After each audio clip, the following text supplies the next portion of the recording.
আনহা, বিশ্বনবীর কলিজার টুকরা চাচাতো ভাই আলীর সাথে বিয়ে হলো। আলী যখন প্রস্তাব দিল ফাতেমার কাছে, যে বলে, ও ফাতেমা রাজি আছো কিনা? চুপচাপ, কথা কয় না। বিশ্বনবী বুঝলেন রাজি, দুইজনকে বিয়ে পড়িয়ে দিলেন। বিয়ে পড়িয়ে দুইজনকে দাঁড় করিয়ে দিয়ে বিশ্বনবী অজু করলেন। অজু করার পরে সামান্য কিছু অজুর পানি ছিল, আলীর মাথার মধ্যে ছিটিয়ে দিলেন, বরকতের পানি।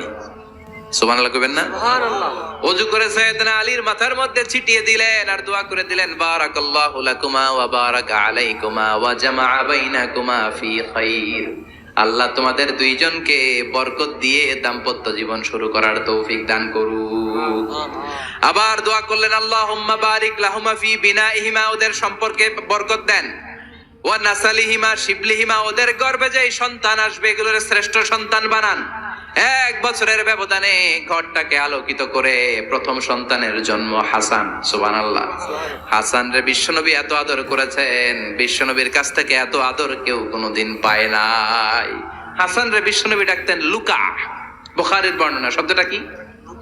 লুকা মানে পিচ্ছি। ছোট বাচ্চাদেরকে আপনারা কি কন? আরে পিচ্ছি তো আমি কইছি, আপনারা কি কন? বাচ্চা বলেন, বাবু বলেন, আর কিছু কি বলেন? আর আর কিছু নাই।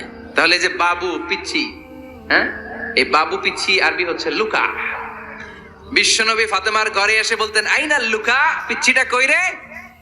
আমার হাসান কই, আমার নানা ভাই কই? আর বিশ্বনবীর আওয়াজ শুনলে হাসান এসে বিশ্বনবীর কাঁধে। আল্লাহু আকবার, আল্লাহু আকবার।